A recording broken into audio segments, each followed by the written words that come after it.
It's the Kink Consultant Podcast, where we're turning up the heat on all things kink and dating, relationships, and pop culture. So close the door, plug in your headphones, and let's get down to it.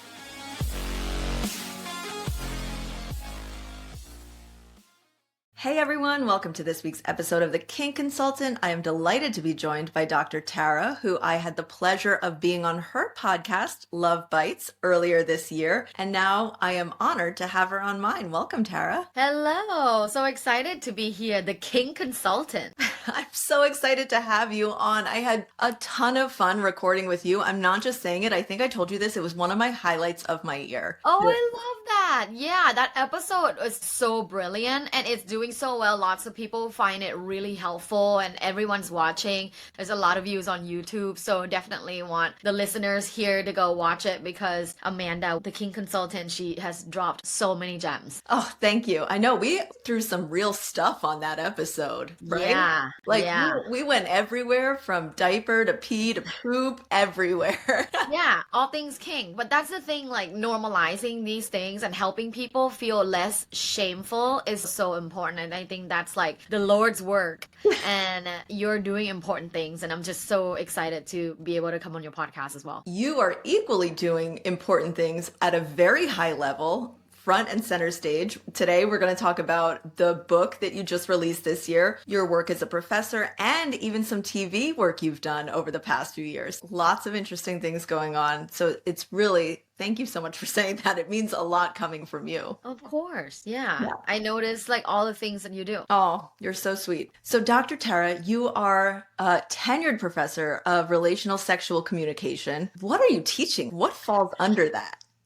Yeah, that's so funny. Actually, my textbook is right here, the one that we use in the university. Oh my It's called God. Sexual Communication Research in Action. And I co-authored, you can see my long last name. I co-authored it with two other professors, and it's now being used in various universities in the United States. But basically, the class that I teach at Cal State Fullerton encompasses sex from early age till sex when you're aging. So, from the beginning of sexuality, we teach anatomy and like terminology of everything. And then we go into your sexual debut, which is when you lose your virginity. But we don't use that term anymore because it has a negative connotation. You're not really losing anything, you're gaining. So we call it sexual debut with I Jazzy. love that. This is the first time I'm hearing that. Yeah, so in sexology, when we teach it in the university, we call it sexual debut. When was your sexual debut? The first time you had sex. So we teach that concept, research around it, and up until dating and then being in a relationship and sexual communication in that, go into micro and macro communication and sexual communication and aging. For women, there will be like perimenopausal time, menopausal time, like what's happening in the body, how do you communicate these things, and also men experiencing erectile dysfunction, basically from the start of life to the end of life, and the sex and relational things that happens in between. Oh my God, thank God this exists. I know, yeah. It's a very popular class, but I'm surprised not every university offers it. I am both surprised and not surprised because right? it's forward thinking,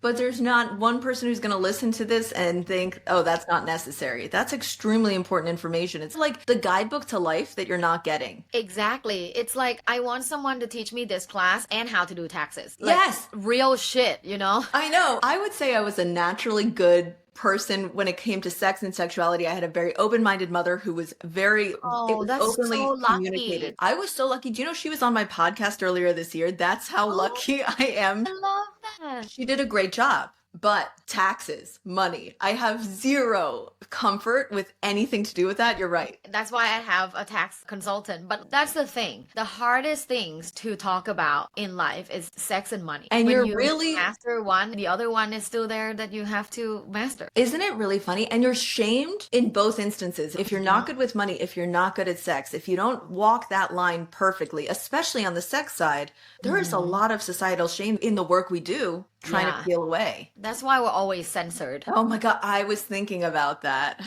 Censorship is insane. And even though I do get good exposure and people always ask me, how do you do that? And I still get censored. There are videos that get deleted. I just put out so much that maybe people don't notice. Yeah. But I play the volume game when I make sex positive content because I know that a third of that will be deleted. Wow, that's how censored you are? Yeah, I'm super censored. People just don't notice because I do put out a lot of You content. put out a ton of content. You're Yeah. doing really well on the quantity game and quality. I love social media because it's such a quick way to feel good about sexuality. And if I can be that reminder for people through like a 30-second video, I'm down for it. Oh my God, you're renewing my love for social media a little bit because I'm in a Yeah, love-hate situation with it at the I moment. But know. you're right. It just because we're shadow banned at times doesn't mean it's not being helpful and not fun. It is fun. Yeah. If it positively affects 5 people that day, I'm good. Damn, heavy but true. Okay, I need to get back out there.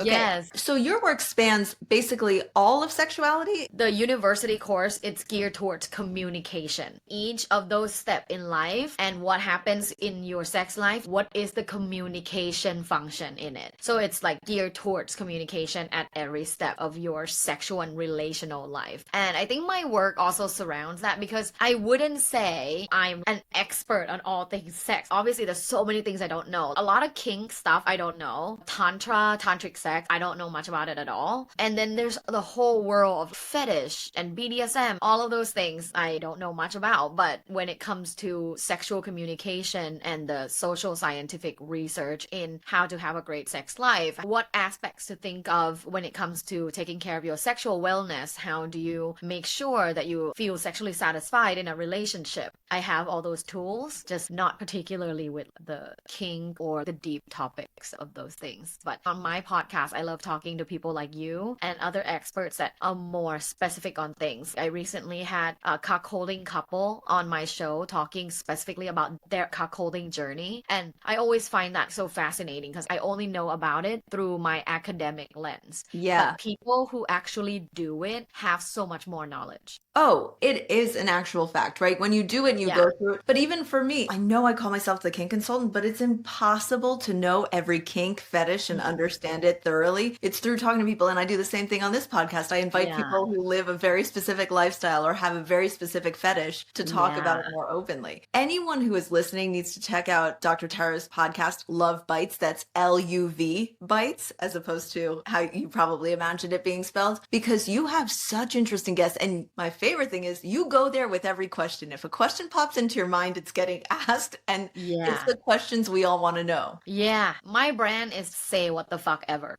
Yes. Okay. But that's perfect because you are the sexual communication guru, Yeah. right? Yeah. So, and that's the thing. My opinion on this is if you're coming from a place of curiosity and you have an open line of communication, that's the best foundation. Yeah. Would you agree with that? Like, I'm speaking to the Totally. expert now. Totally, yeah. Everybody knows how important communication is. But in every relationship and every personal development, there's a lot of prerequisites. Speaking like a professor, Yeah. there are a lot of prerequisites in order to be a competent communicator. If you're dating someone, that relationship, first off, needs to be safe. There needs to be emotional intimacy. There needs to be the feeling of safety that whatever you say is not going to be poorly perceived or judged. There needs to be consistency. You need to be able to trust your partner that this is a consistent partner. There are so many things that need to happen in the relationship with someone you're dating in order for you to be a good communicator. Yes. Yeah, these things are needed as well. It's easy for experts or gurus out there to say, you gotta communicate more. I think everybody knows that. But here's the thing, every relationship needs these prerequisites, and that's why you have to also work on these things simultaneously. If you don't have emotional safety and closeness in the relationship and trust that you won't be judged, then you're not gonna say anything. I get it. I won't say anything either. I know the fear of judgment is huge. One of the biggest deterrents from people being more open. Do you have any recommendations on how people can establish better safety in their relationship? I would Emotional safety. I would say read my book. How Perfect do you segue. like it? A guide for getting what you want in bed. Here's the thing. Establishing emotional safety is one of the most important things in a relationship. But at the same time, you have to have some more information and knowledge on how to be in a relationship. And that's why gaining more information through listening to podcasts, reading articles, reading a book, How Do You Like It? Or any other book out there that's written by credible sources. All of these things helps you feel more confident. And the more confident you feel because you have the language, you have the knowledge, the more confident you feel, the more likely you're going to be able to communicate the needs for emotional safety and to express yourself in ways that provide safety to your partner. You have to have more information. I think people were thrown into romantic relationships. When we're 15, we're like, yeah, the hormones are running and we're horny and we just want to date. Like we want to get together. Yeah. But nobody has ever been taught anything related to how to be in a romantic relationship, what to say, how to show up. What does your partner need from you? You don't know. And that's why I wrote this book. It covers everything in the more foundational way. It's not in depth about anything, but it covers everything in a more foundational way. If you're curious about what am I missing in a romantic relationship or if I'm dating, when you read my book, you'll understand all the different aspects of the things that you need and how to do them. It's just not digging deep into anything. For example, I talk about how to practice light BDSM at home and what BDSM stands for example, but I don't talk about the deep experiences of them because that's not what the book is about. The book is a foundational book that surveys all topics in sex and relationships. I love that because people need to start with the foundations. Even in the work I do, I meet a lot of people and it's like, oh, you're struggling with some of even the basic communication about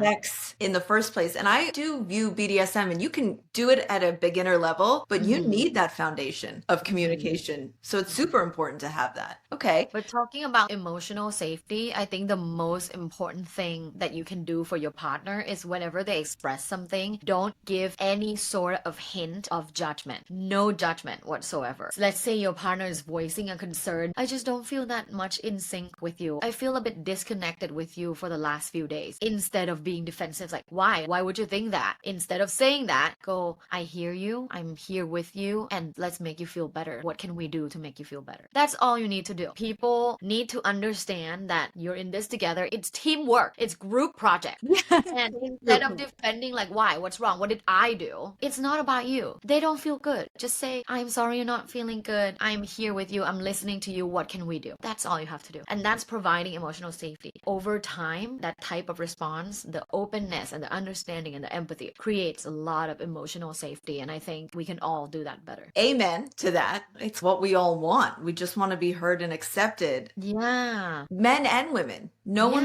needs to go into fix-it mode immediately. It's being held in a space where you're able to share emotions. It's natural to view this as something that women need, but men need it too. Absolutely. Men probably need it more because they were raised by parents or guardian that told them to man up. Don't show your emotions. Don't cry. Don't be a sissy. It's just so much negative emotional reaction feedback for men so that men just couldn't show emotions in a healthy way for a long time. But now I know that there's a lot more podcasts and books and people talking about how men should show more emotions and it's healthy and emotional intelligence is really important. Giving them space too. Sometimes my husband will talk about something that he's concerned about and he will cry instead of saying things like, oh, don't cry. Because even if you mean well, but if your words are don't cry, why? What's wrong? What's wrong with crying? There's nothing wrong with crying. Crying is great. It's an emotional expression. So even things like that, it gives negative subliminal messages to your male partner that they shouldn't be doing this and that this is perceived negatively. So even if you mean well and say, oh no, don't cry, it's bad. It's bad. Like it's bad communication. What you actually want to do is, I'm here, babe. Cry it out. Talk to me. And what can I help? How can I help? What can I do? That's all. Hey Kinksters, if you and your partner want to deepen your DS dynamic and feel supported every step of the way, I'm hosting an intimate couples retreat in Las Vegas March 19th through 23rd, 2026. You'll stay in a luxury home with private bedrooms, kick things off with a welcome dinner, and spend the weekend reconnecting, exploring, and having fun. My Dom and I will be there the entire time, guiding you through the experience, whether you're stepping into the Dom role, the sub role, or still figuring out your dynamic together. It's application only and spots are limited. So head to amandadames.com/couples-retreat to join the waitlist and apply.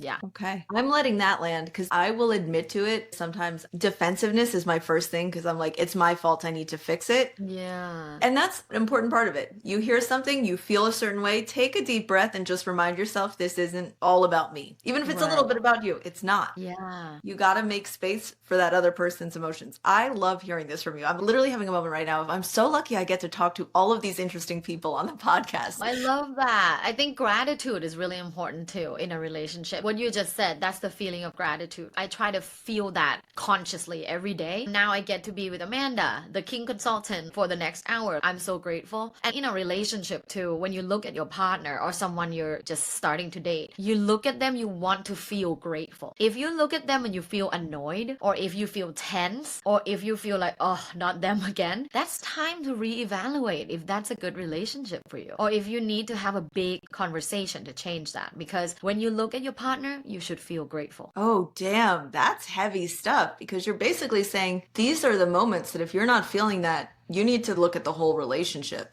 Yeah, I've had clients that say sometimes my husband walks in the room and my body literally tenses up. I'm like, whoa, that is not good. I definitely felt that way about my ex fiance. Sometimes I'd be like, oh my God, when is the weekend over so we can just go back to work? And it was your fiance too. It's so hard sometimes when you're in it to know how unhappy you are until you're out of it True. because we're almost programmed to think it's normal as long as society says it's normal. 100%. You bought the house, you're engaged, this is what your life is supposed to be. Yeah, you're successful. 100% that. It's like, oh, you've done it. And it doesn't matter if it doesn't feel good, then it's just you not appreciating what you have as opposed to thinking maybe this isn't what I wanted in the first place, you know? Oh, exactly. I'm currently on my second husband. We love a second husband. Thank you. Thank you. The first one was a trial, but when I was married to my first husband, he was a wonderful man. We were not compatible, and sometimes when I come home, I'll feel a little pit in my stomach. It's nothing against him per se because he's a great person. We're just not compatible, but then I try really hard to be in it. So we were together 3 years. But after a year and a half, there were so many signs, and I talk about this thoroughly in my book because in the book, I also use myself as an example because I've made so many mistakes. So it's like a good example on the struggles that people go through because I have gone through them and then how to come out on the other side. But I felt like I was always walking on eggshells a bit because I will say something and then he'll be a bit defensive because he probably feels my body is disconnecting from him. And people are scared when you love your partner so much, but they are disconnecting from you. You just try to do anything, and sometimes it comes off as toxic. I think he felt me disconnecting, so he was trying really hard, and it's obviously not working. And at the end of the day, we had to end the relationship and got a divorce. And that was like one of the hardest things I've ever done in my whole life. I cried every day for 2 weeks. I felt so much shame because where I'm from, I'm originally from Thailand. Where are you from? Are you from Vegas? No, I'm from Pennsylvania, but I grew up in Ireland with my mom. And my mom's Irish, so I grew up in Ireland from the age of 11 to 24, moved to New York for over 10 years, and then just moved to Vegas 2 years ago.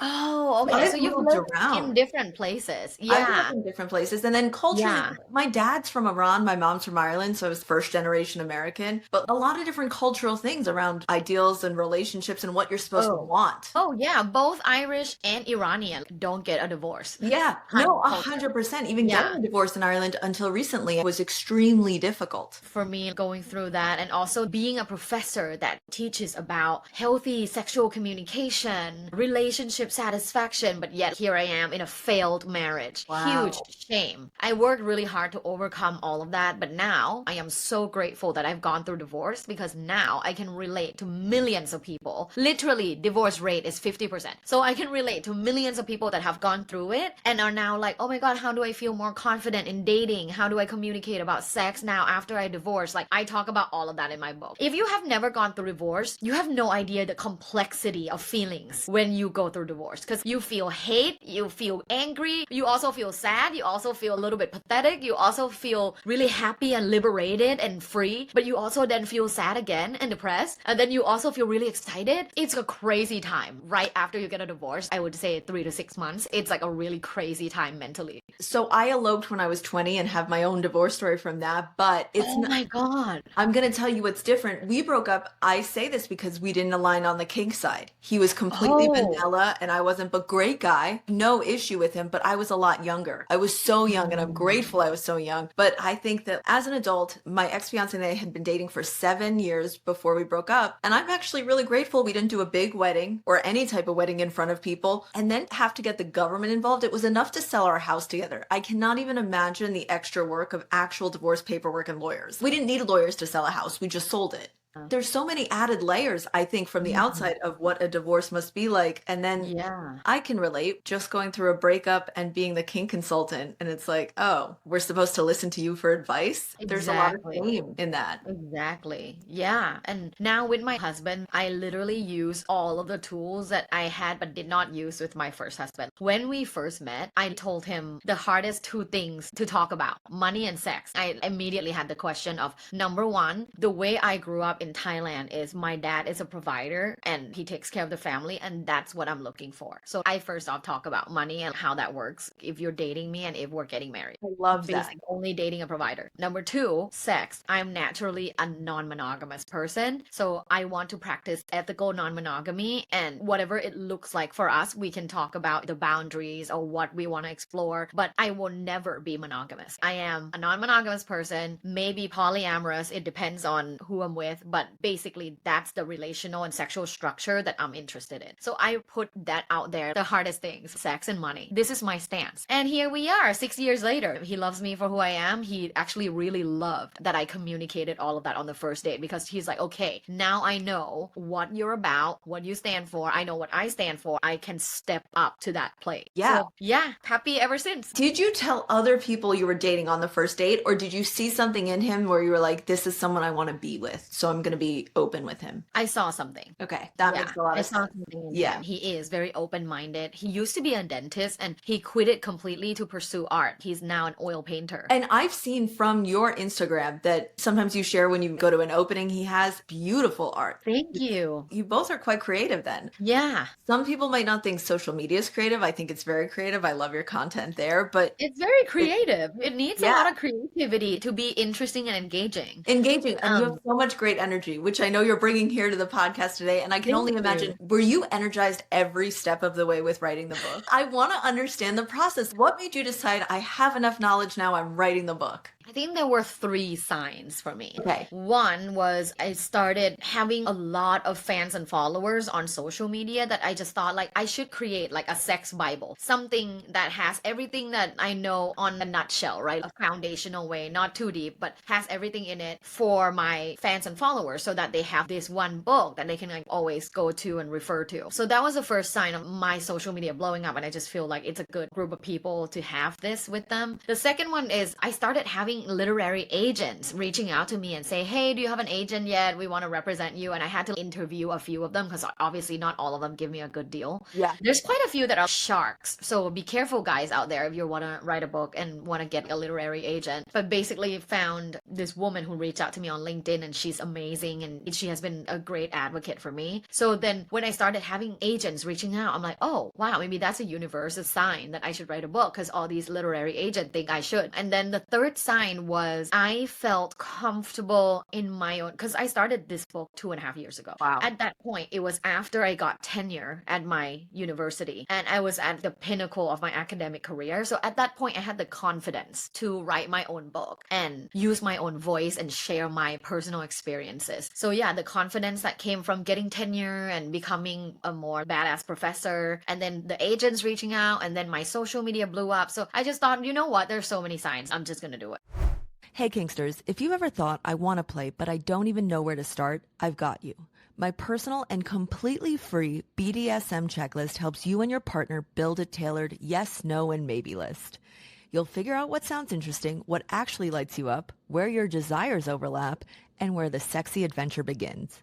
It's fun, it's clear, and makes scene planning way easier whether you're a dom, sub, or switch. Grab your checklist right now at amandadames.com/BDSM list, or click the link in the show notes.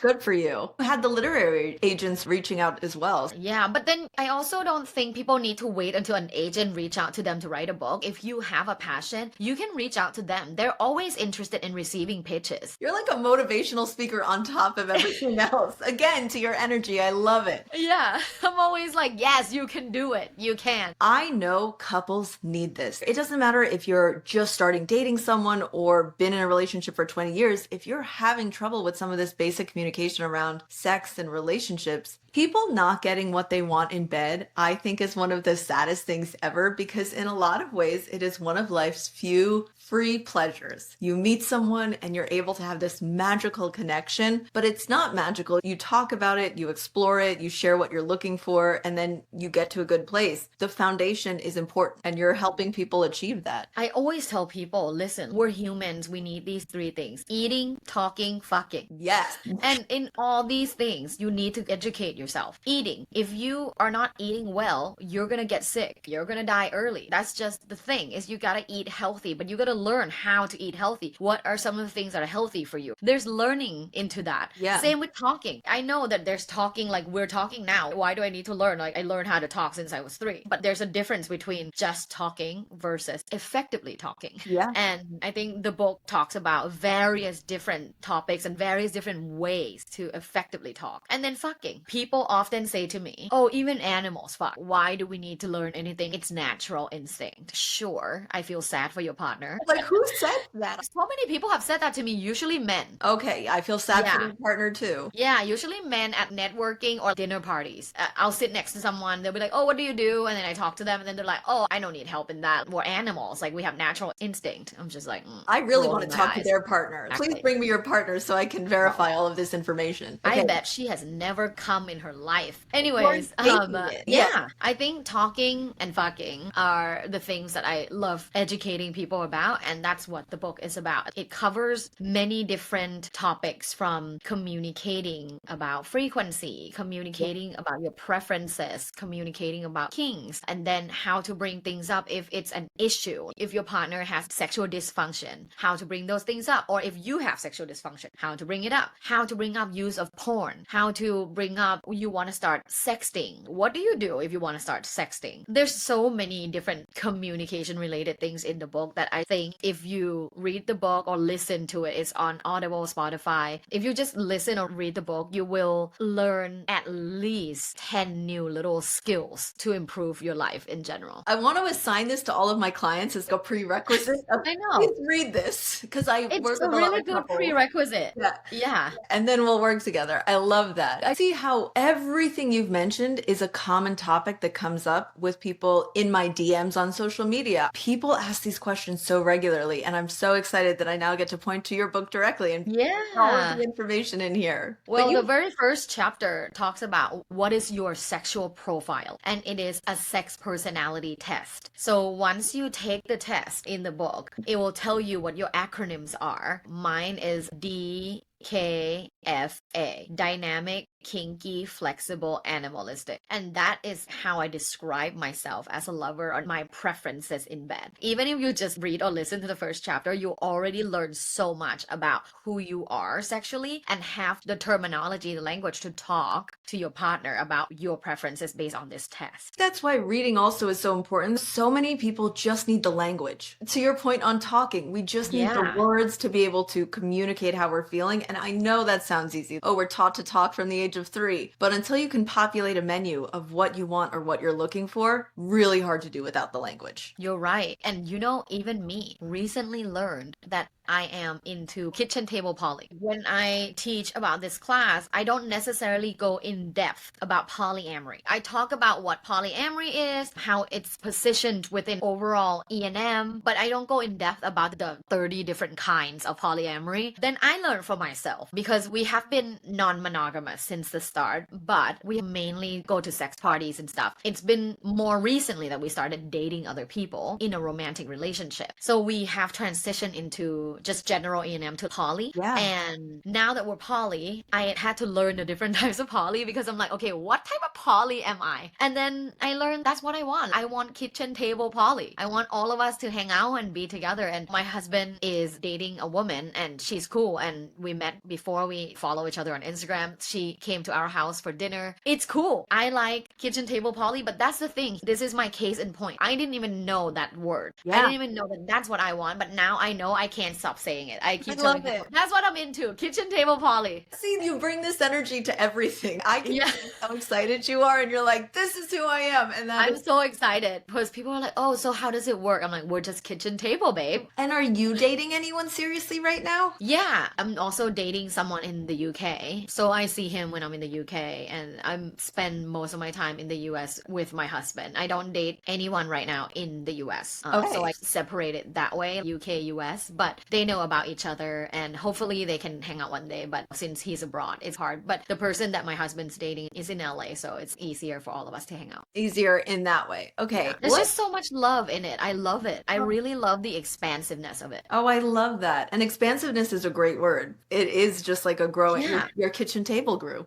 At least by Kitchen one person table. for now. Let's talk about the UK because at first people are like, how does that work? But you have been spending a little more time in the UK over the last few years, right? So much time. I spend about 4 to 5 months in a year in the UK. Because you film a show called Celebs Go Dating. Yeah, I am the sex expert and one of the hosts of the TV show called Celebs Go Dating. And it's a huge show. There has already been 14 seasons and it's just got renewed. So I'm going back next year for season 15. But I Amazing. basically have done 3 seasons. They added me as a third host and sex expert on the show for the last 3 seasons. So I have done season 12, 13, and 14. And it's Amazing. been so much fun. The premise of the show is we usually have about 6 to 8 celebrities per season. And we work with them through consulting and therapy. We basically coach them and then send them out on dates. And a lot of times they find it successful and they find their partner. Why are they struggling with dating? What do you You know, find? it's like everybody else. Yeah. It's the expectations, the communication. They're not good at communicating. Even though they're celebrities and they're in the limelight, a lot of them actually struggle with self-esteem. They can come off very confident, Yeah. but they actually struggle internally. And some of them don't know what they want really because they're maybe younger and they have just been on reality TV or movies or TV shows and they randomly date a bunch of different people and they just didn't have directions or the deep understanding of who they are. So a lot of it is life coaching. Yeah, I could see that. I'm on one lately about how society tells us we want one thing, and it's so hard for us to look inside and think, what am I actually drawn to? And Yeah, it sounds exactly. And I haven't had a celebrity on that show that wanted to be in a non-monogamous or poly relationship. I hope that next season we get to have that representation. Yeah. Because so far the show has been quite traditional, although we have really good representation of people of different ages. Like we have people that are 22 and people that are like 65. And then we also have trans people, we have LGBTQ, we have all those representation, but we don't have relational structure representation. Everyone so far on the show wanted monogamous relationship. So hopefully in the next season or the future we have some sort of representation for non-monogamy or poly. I really hope so. I'm so glad you said that too, because it's worth celebrating all of the other diversity that exists in the show. Yeah. But I think this speaks to that a monogamous relationship is still held up as the ideal. People discount it too. Whenever I say like, oh yeah, I'm married, they're like, oh my God, congratulations. And then I'm like, oh yeah, but I'm also dating other people. And they're like, oh, do you not love your husband? Are you guys struggling? I'm like, girl, no. If you're struggling, you should not open your relationship. It's only the healthiest couples can open their relationship. I believe that because it's going to fall apart otherwise. Like, Totally. Yeah, it's a lot of work. you have to be grade A plus on the communication and Plus. ability, like, and emotional safety for it to work. Those Yeah, are the two yeah, big it's things. true. I feel so safe with my husband. I know for a fact that he's got my back and he loves me unconditionally. And I love him unconditionally. I'm always here for him. If he needs me, I drop everything and come back. Last year, I was in the UK filming and he had a pop-up store at the Westfield Century City Mall in Beverly Hills. And early on, I asked him, do you want me to come back to it? And he's like, no, it's okay. The flight is so far. It's just an opening. It's fine. But I knew he wanted me to be there because he was a bit uncertain and a bit nervous. Of course, he wanted me to be there. So I flew back for one day to Whoa. go to that opening, to be his rock, and then flew back the next day to go directly onto set and film. That's how committed I am. And if people dare say we're not committed because we're non-monogamous, you need to shut the fuck up. Love this energy. 100%.